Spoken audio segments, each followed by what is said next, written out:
Satnam, friends. Today's Thursday, April 24th, 2025.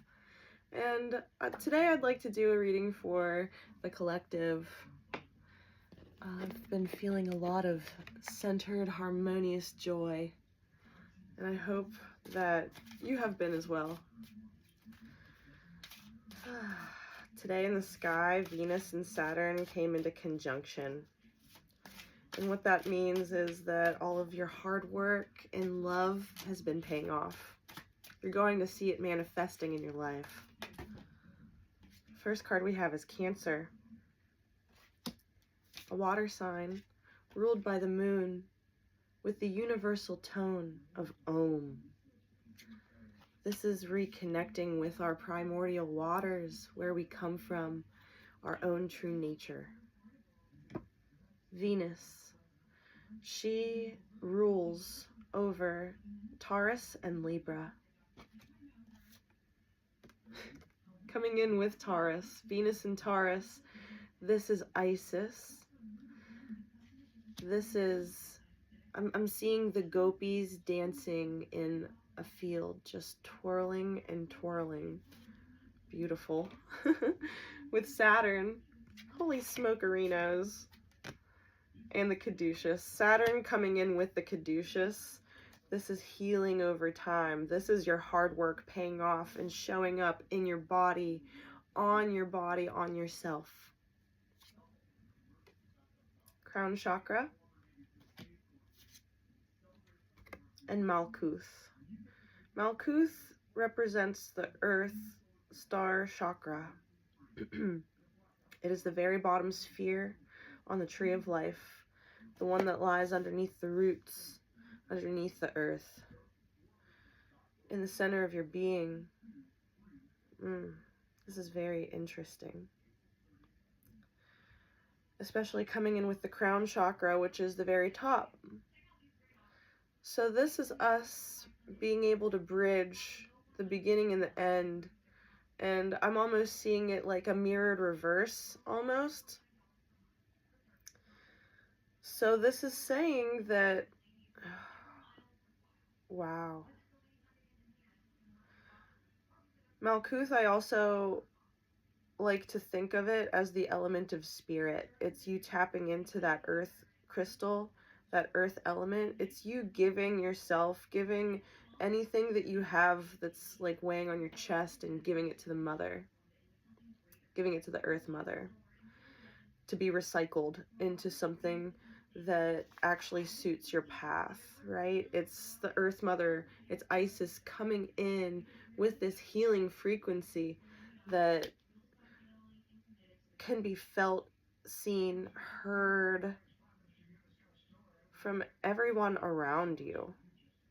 It's the ability to use your voice to speak your manifestations into existence, right? It's Om. It's your yoga. It's the way that you walk, the way that you breathe. And it's tapping into these primordial waters of creation. Cancer represents your family and your home. So it's you being able to access these Isis codes, these divine feminine codes from within you, from within the earth, because we are of the earth, which means the earth is of us. Ashes to ashes and dust to dust, and what we give to the mother, she gives back in return. It's equal give and take. It's perfectly balanced. It's harmony. And it's divinely led and guided through the center of your being. And you're picking up on it all now from these codes that are raining down from our great central Solaris. The Solaris that comes into our center. And so this is like, usually what I do is I'll pull the first 8 cards to get the base energy, the energy that we have present, that is working with us now, that we are able to access, tap into, and bring out into the world around us. phases. So we're moving out of this phase of resisting this change that is inevitable, the change that we saw coming from a mile away, from 5 miles away. We saw it coming. We knew it was coming. And, you know, understanding that we were putting up resistance to what cannot be stopped. The sun giving us new life, new energy for us to work with, to tap in. The sun in the desert. Interesting combination. You know, the sun is hot. It can be cruel, unforgiving, but it's a life giver as well, right? The desert is hot, arid, dry, but there's still life in there. There's still a lot of life in the desert. Even if it felt like you might have been wandering through the desert for 40 days and 40 nights. You know, the Venus retrograde cycle lasts for 40 days.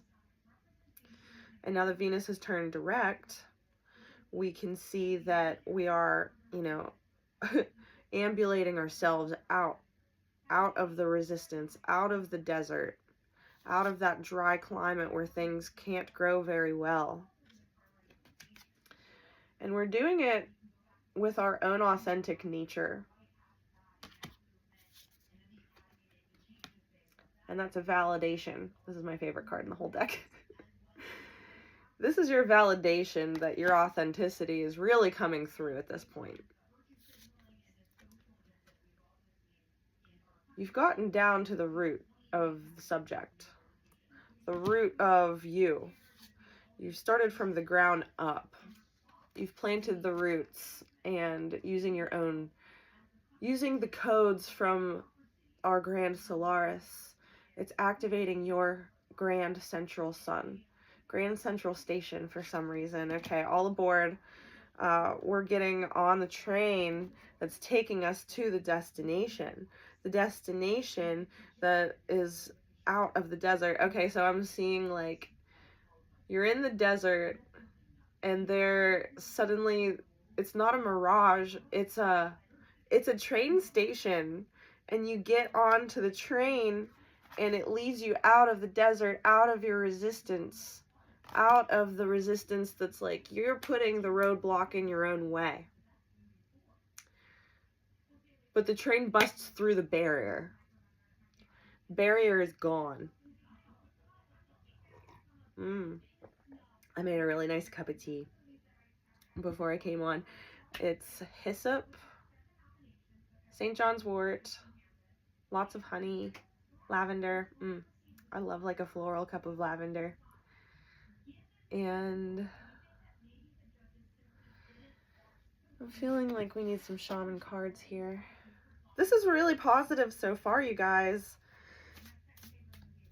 It's highlighting that, you know, we're tapping into more of our earthly nature to grow something totally new, and we're lighting it up from the inside out.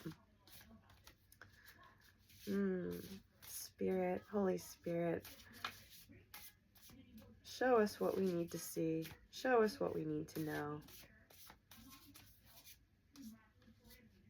These two.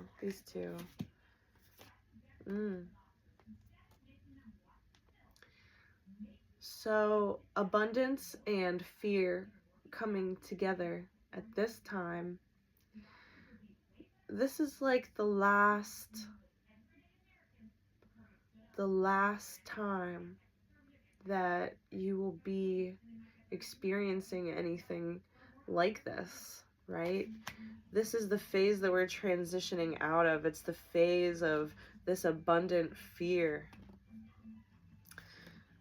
By understanding where we came from, understanding how the train carried us out of this fear that was all encompassing. It's like being in the desert at night. There's a lot of creepy crawly things there, right? Scorpions, snakes, things that bite. And coming out of that, you know, understanding your story, your records, your Akashic records, you know, understanding that is so important because it gives you this wisdom of experience. You've experienced it, and now you're able to use that as fuel to transport you into this totally different element. It's like the sixth element. And I don't know what that would be, but it goes beyond just matter and spirit.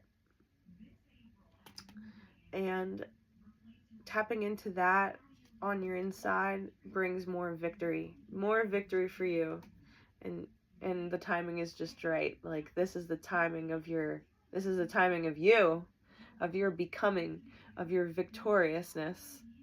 That's so good. Infinite past. The stars, our ancestors of the stars, where we come from, shining down on us, in us, allowing us to access the Akash of our ancestors, the ones who paved the way for you to carry on your mission, your victorious timing of, let's see, set these down. This one fell out too. Monkey humor. Today in Mayan time, I study Mayan time, and today is the day of the blue monkey. So the practical application of all of this, what I'm getting is that, you know, there's a lot of things that you could find fearful, but at the end of the day, that's not serving anybody. It's not serving your highest good to be afraid of what? Where you come from, what your power is. Don't be afraid of yourself. Like, that phase over. We're done with that. We're gonna make it fun. We're gonna make it happy, exciting, joyful. And that was the harmonious energy that I was feeling this morning and before I came on to do the reading, was that the only thing to fear is fear itself.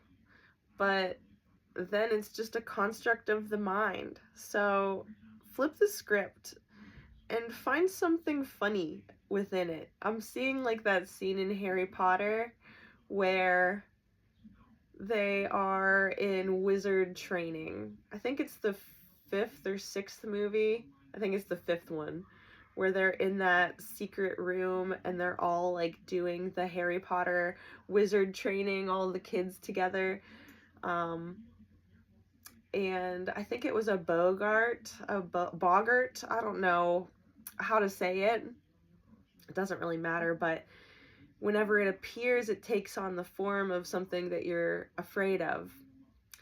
But you can use your imagination to flip the script, and it will take the form of whatever you're thinking of, not just what you're afraid of. It takes the form of what you're thinking of. So by using your hollow mind transceiver, your hollow mind projector, you can project something out there and the universe will respond to your thinking. So that's like when and it wasn't Harry Potter, it was Neville who it transformed into Snape. And then he imagined it in his grandmother's like moo gown with like this feathery hat. And everybody thought it was hilarious. So that's my, that is my suggestion, is that just try and make it a little bit more funny. The universe will respond to the humor. This is the 3rd card today, representing cycles. Things do tend to happen in 3s, right? Cycles. Everything has its right time. Honor the cycles of your body. Tune into the moon's magic. Beautiful. Unicorn magic. Beautiful. We have a new moon in Taurus on Sunday. And what that means is that, okay, I'm getting more Isis coming in. Isis coming in to tell you to slow down and rest. Don't push yourself. Don't force things. Because if you try to force something, I'm imagining like pushing a door, but you're supposed to be pulling it, and you're making life harder for yourself by putting more resistance out of your body. Because as you push, the resistance is pushing back onto you. So just let that flow. Just like Cancerian waters, allowing it to flow and not putting rocks in the bottom of your bowl to weigh you down, to make it harder for you to swim, harder for you to flow. That's the tree wisdom today, is that the winds will blow and the branches will sway, and just allow yourself to sway, be in flow, be in harmony, be in love. Stay centered. Stay within your pillar of light. And have a really blessed day.